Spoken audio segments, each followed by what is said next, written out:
ಇನ್ನು ದರ್ಶನ್ ಭೇಟಿಗೆ ನಟ ಅಭಿಷೇಕ್ ಅಂಬರೀಶ್ ಆಗಮಿಸಿದ್ದಾರೆ. ಅಭಿಷೇಕ್ ಅಂಬರೀಶ್ ಜೊತೆಗೆ ಧನ್ವೀರಗೌಡ ಮತ್ತು ಚಿಕ್ಕಣ್ಣ ಕೂಡ ಬಂದಿದ್ದಾರೆ. ಪರಪ್ಪನಗ್ರಹಾರ ಜೈಲಿಗೆ ದರ್ಶನ್ನ ಆಪ್ತರು ಸ್ನೇಹಿತರು ಬಂದಿದ್ದಾರೆ ಈಗ ಮಾತಾಡ್ಸೋದಕ್ಕೆ. ಮೊದಲ ಬಾರಿಗೆ ಭೇಟಿ ಆಗ್ತಾ ಇರೋದು ನಟ ಅಭಿಷೇಕ್ ಅಂಬರೀಶ್ ಮತ್ತು ಚಿಕ್ಕಣ್ಣ. ಧನ್ವೀರಗೌಡ ಈ ಹಿಂದೆ ಕೂಡ ಬಂದು ಹೋಗಿದ್ರು, ಬಟ್ ಅಭಿಷೇಕ್ ಅಂಬರೀಶ್ ಆಗಲಿ ಅಥವಾ ಚಿಕ್ಕಣ್ಣ ಬಂದಿರಲಿಲ್ಲ.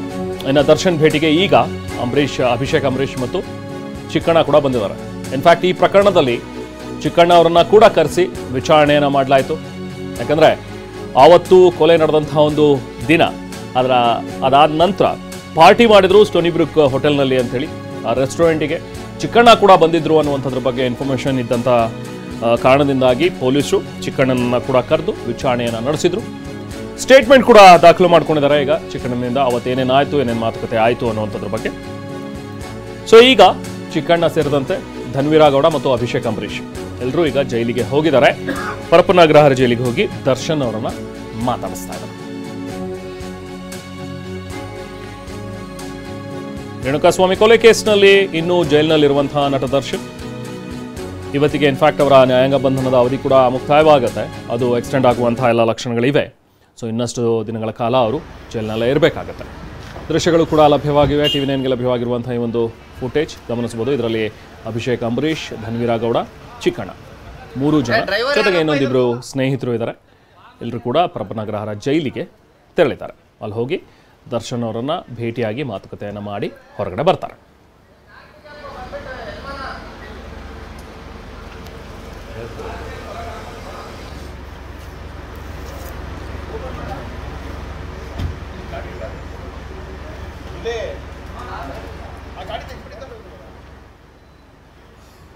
ರೇಣುಕಾಸ್ವಾಮಿ ಕೊಲೆ ಕೇಸ್ನಲ್ಲಿ ಆರೋಪಿಯಾಗಿರುವಂತಹ ನಟ ದರ್ಶನ್ ಜೈಲಿನಲ್ಲೇ ಇದ್ದಾರೆ.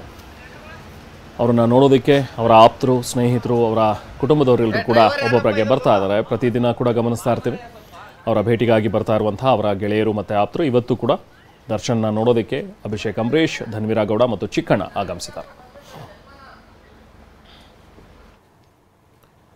ಇನ್ನು ಸ್ಯಾಂಡಲ್ವುಡ್ನಲ್ಲಿ ನಡೀತಾ ಇರುವಂತಹ ಯಾಗ, ಅದ್ರ ಬಗ್ಗೆ ಗಿರಿಜಾ ಲೋಕೇಶ್ ಅವರು ಮಾತಾಡಿದ್ದಾರೆ. ನಟ ದರ್ಶನ್ಗಾಗಿ ಯಾಕೆ ಪೂಜೆ ಮಾಡಬಾರ್ದು ಅಂತ ಹೇಳಿ ಅವರು ಪ್ರಶ್ನೆ ಮಾಡಿದ್ದಾರೆ. TV9 ಜೊತೆಗೆ ಮಾತನಾಡಿದಂಥ ಹಿರಿಯ ನಟಿ ಗಿರಿಜಾ ಲೋಕೇಶ್ ಅವರು ಈ ರೀತಿಯಾಗಿ ಮಾತಾಡಿದ್ದಾರೆ.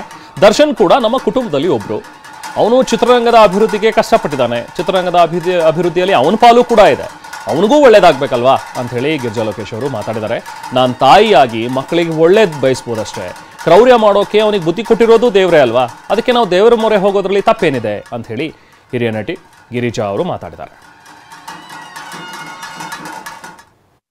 ಪೂಜೆ ಮಾಡೋದಕ್ಕೆ ಏನು, ಯಾರೇನು ಒಬ್ಬರಿಗೋಸ್ಕರ ಅಲ್ವಲ್ಲ ಇದು ಪೂಜೆ. ಅವರಿಗೋಸ್ಕರ ಪೂಜೆ ಮಾಡಬಾರ್ದು. ಯಾಕೆ ಮಾಡಬಾರ್ದು ಅಲ್ವಾ? ನಮ್ಮ ಚಿತ್ರರಂಗವನ್ನು ಬೆಳೆಸಿದ್ದಾರೆ ಅಲ್ವಾ, ಸ್ವಲ್ಪ ಮಟ್ಟಿಗಾದರೂ ಅವರು ಒಂದು ಪಾಲ್ದಾರರಾಗಿದ್ದಾರೆ. ಯಾಕೆ ಆಗಬಾರ್ದು? ಸಂಕಷ್ಟದಲ್ಲಿದ್ದಾಗ ಅಯ್ಯೋ ಅವ್ನು ತಪ್ಪು ಮಾಡಿದ್ದಾನೆ, ಅವನ್ನ ಹಾಗೆ ಬಿಟ್ಟುಬಿಡಿ ಅನ್ನೋದು ತುಂಬ ಒಂದು ನಿಕೃಷ್ಟ ಆಗುತ್ತೆ. ಅವ್ನಿಗೆ ಒಳ್ಳೇದಾಗಲಿ, ಒಳ್ಳೆ ಥರದಲ್ಲೇ ಆಗಲಿ, ಇನ್ನು ಮುಂದಾದರೂ ಒಳ್ಳೇದಾಗಲಿ, ಅವನಿಂದ ನಮ್ಮ ಚಿತ್ರರಂಗಕ್ಕೂ ಒಳ್ಳೇದಾಗಲಿ ಅಂತ ನಾವು ಬೇಡ್ಕೊಳ್ಳೋದ್ರಲ್ಲಿ ಏನು ತಪ್ಪಿದೆ ಅಂತ. ಸುಂದರವಾದ ನಟ, ಸುಂದರ ಮನಸ್ಸಿದ್ದ ನಟ. ಯಾವ ಒಂದು ಕೆಟ್ಟು ಕಾಕದೃಷ್ಟಿ ಅಂತ ಏನು ಹೇಳ್ತೀವಿ, ಆ ಪರಮಾತ್ಮನ ದೃಷ್ಟಿ ಅವನ ಮೇಲೆ ಬಿದ್ದು ಹೀಗಾಗಿದೆಯಾ? ಆ ಥರ ಅವ್ನು ಬುದ್ಧಿ ಕೊಡಬೇಕಂದ್ರೆ, ಅಕ್ರೂರತ್ವ ಕೊಡಬೇಕು ಅಂತಂದರೆ ಅದಕ್ಕೆಲ್ಲ ನೋಡಿ, ಅಣುರೇಣು ತೃಣಾಕಾಷ್ಟ ಎಲ್ಲವೂ ಪರಮಾತ್ಮನ ನಿಯಮದಂತೆ ಹೋಗೋದು. ನಾವೇನೂ ಮಾಡೋದಿಲ್ಲ. ಇವಾಗ ನಾನು ನಿಂಗೆ ಹೊಡಿಬೇಕು ಅಂತಂದರೆ ನನ್ನ ಮನಸ್ಸು ಬೇಡ ಅಂತಿರುತ್ತೆ, ಆದರೆ ಕೃತಿ ಹೊಡಿಬೇಕು ಅಂತ ಅನ್ನಿಸ್ತಾ ಇರುತ್ತೆ. ಅದು ನಾನು ಮಾಡೋದಲ್ಲ, ಆ ಪರಮಾತ್ಮನೇ ಮಾಡಿಸೋದು. ಸೊ ಎಲ್ಲ ತಪ್ಪು ಅವನ ಮೇಲೆ ಹಾಕೋದು ಅಂತ ನಾನಿದು ಇದರಲ್ಲಿ ಯಾರು ತಪ್ಪು ಇಲ್ಲ.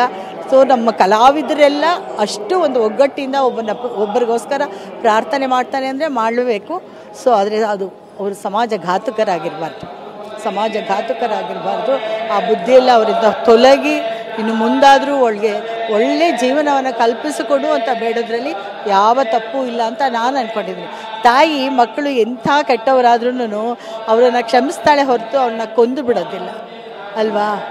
ಸೊ ಹಾಗಾಗಿ